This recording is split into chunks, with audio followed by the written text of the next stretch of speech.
Welcome back to STL Live. I'm Sarah Thompson, and my guests are Anneliese Stoever and Jamie Saunders from the St. Louis Area Agency on Aging. And I want to pick back up where we left off. You gave a great sort of a story or case study, if you will, about an example of maybe a person who is called who is trying to get out more. But you obviously provide a lot of services and help to people who are restricted to being inside their home but need assistance. They want to benefit from some of the programs and services that you offer. So why don't you give me an example of maybe someone who is limited to their house, but what you can provide for them? Yes. So in terms of people limited to their house, I would say that one thing that we can provide to them are chronic disease self-management classes. So those are classes to help them better manage their illnesses. And we also have other health classes, exercise classes that will help them build up their strength. So one example is in the springtime, we co-host an event that's called the Mature Mile. And Go St. Louis is actually the main coordinator of the event, but the Mature Mile is one of their several events that weekend. So the Mature Mile is for seniors that are 60 and older that are looking to get out and exercise some more. So we've been able to partner with SLAAA in the past and have some of their students go out and help seniors start to exercise. And this could be just starting to walk down the hallway in your apartment building to starting to walk around the block to then starting to do the full 1 mile walk. We've had some amazing stories of seniors that have oxygen tanks with them that are determined to complete that 1 mile walk, or that have loved ones that take a wheelchair just in case to help mom or dad stop, rest a little bit on the walk. And so it's really been a motivational and kind of an inspirational experience. We do also have those younger seniors that are 60 or 70 that are walking super fast, trying to get across the line first. So we've got the baby boomers. We've also got kind of the older seniors that both participate in that event. That's great. And speaking of events, there's another one that's coming up as well. Is that right? Yes, in celebration of the Older Americans Act, we celebrate through having a spring jubilee. And if you want to see seniors dancing, sliding, it is the most wonderful event that we put on for our seniors. There's a lunch. We provide lunch for them. There's live music.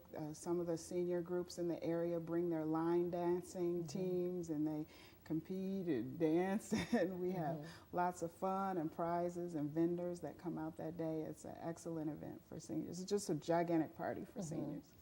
When you think about your line of work and doing this day in, day out, I mean, how has it made you think about aging on even just both a professional and a personal level? How do you think about, even with yourself, what are some things that people should keep in mind as they age? Yeah, I think one thing that is important is the importance of support networks. And you know, it's the day-to-day decisions like healthy eating, exercising, continually engaging your mind. But I think it's also just reaching out to friends, to neighbors, to loved ones, checking on them, and the importance of that social connection, just to encourage people and enable them to live in the community. One thing I enjoy working with the St. Louis Area Agency on Aging is helping seniors stay in their home. I have an 83-year-old mother that's still driving, still living on her own, and her independence is real important to her well-being as a senior. And for me, just recently turning 50, that's an important aspect, is to, am I going to be able to stay in my home? Am I setting things up now financially, in my housing, you know, am I going to be able to remain in my home for as long as I'm able? And I think we do an excellent job at helping seniors live independently with dignity and respect. No, I think that's an excellent point. Is there, before we wrap things up, is there, just even when people to think about this stuff, is there a certain age that they should, even if they don't think of themselves as being old? Do you have that recommendation to say, hey, if you're 60, maybe give us a call just to make sure you've got certain things in place? Definitely. People start to think about retirement, you know, sometimes in their 40s, 50s, they start to think about retirement, but really, the moment that you start thinking about it, you should start thinking about your finances. Okay. A lot of times people have questions about Medicaid, about Medicare, about their well-being in terms of once I stop working, Yes. how will I continue to financially support myself, and also emotionally, where will I get that support network? Who's going to check on me or ask about my weekend? So we can talk to people about options related to finances and benefits as well as socialization. Okay. I also think legally, we get a lot of calls that people don't have power of attorneys, living wills.